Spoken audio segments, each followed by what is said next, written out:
Hi class. Last time when we left off we were talking about the Bohr model of the atom and how when an electron transitions from one energy level to another energy level, a photon is released. So today I want to talk about uh, the different how can we un Hi class. Yesterday we left off with the Bohr model and how photons are emitted when electrons move between energy levels in an atom. So I want to relate those photons to the frequency of the radiation that comes off, the frequency of the light. So between today and tomorrow, we're going to talk about how frequency relates to wavelength and how frequency relates to photon energy. Um, so let's just talk about frequency versus wavelength. So I just want to reiterate, I think we touched upon this in the past, but I want to just go back and review how the frequency of a source affects the wavelength of a wave. And so here what you see is two um, waves being generated, and you'll see that they look a little different. Here, this character is oscillating fairly slowly, and this character is moving up and down or vibrating fairly quickly. So you can see he's moving up and down at a high frequency, and he's moving up and down at a relatively low frequency. The cat is moving up and down at a relatively low frequency. And both waves move to the right at the same speed. This, you could think of this as light. Light moves out from the source at 300 million meters per second. So whether light is red light, or whether light is blue light, or whether light is something that we can't see, like infrared or ultraviolet or X-rays, light will always move out from the source, will propagate outward from the source at the same speed, which is 300 million meters per second, regardless uh, of how rapidly the charges are moving that generate that light. But the key thing that I want you to focus on right now is just when the oscillation is slow, you're going to get a long wavelength. So when you have a low frequency oscillation like this guy up here, you can see that waves that moves outward has a long wavelength. And when the source vibrates more quickly, when you have a high frequency source, the wave that is generated will be shorter. Okay, so high frequency gives us a short wavelength, and low frequency gives us a long wavelength.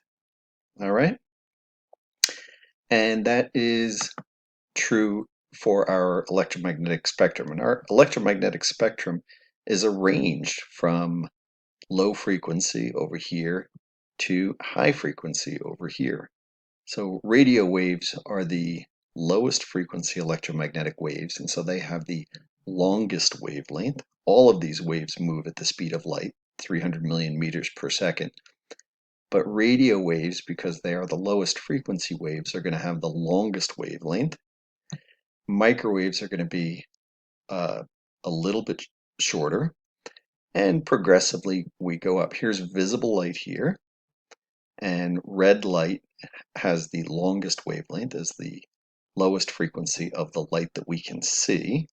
So red light has low frequency, blue light, purple light up here has the highest frequency, and so the shortest wavelength. And then we move back into stuff that we can't see, ultraviolet, X-rays, and gamma rays. And gamma rays are the highest frequency with the shortest wavelength.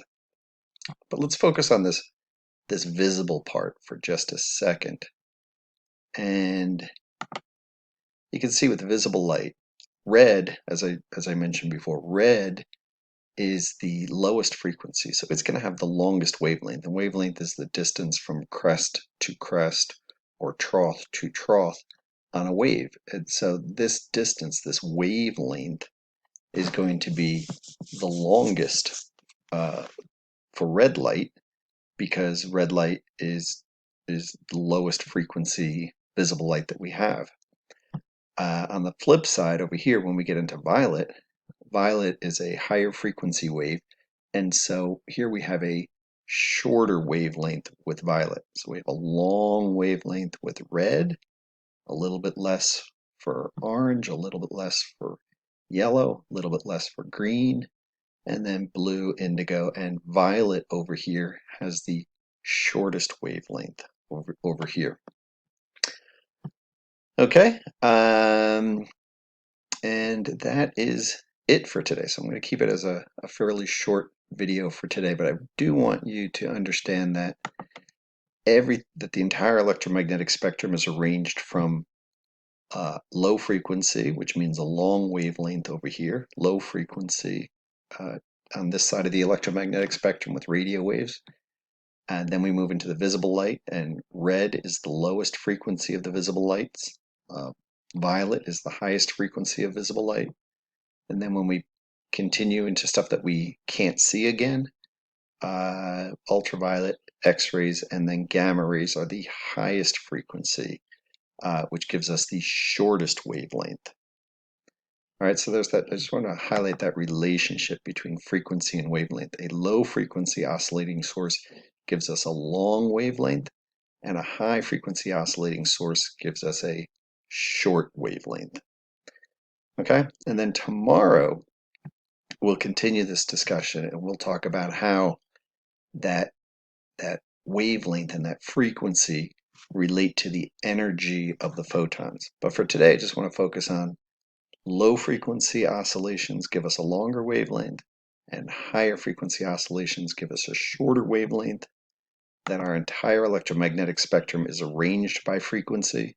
So radio waves have low frequency and gamma rays have high frequency. And when we're talking about visible light, red has the lowest frequency, and so the longest wavelength, and violet has the highest frequency, and so the shortest wavelength.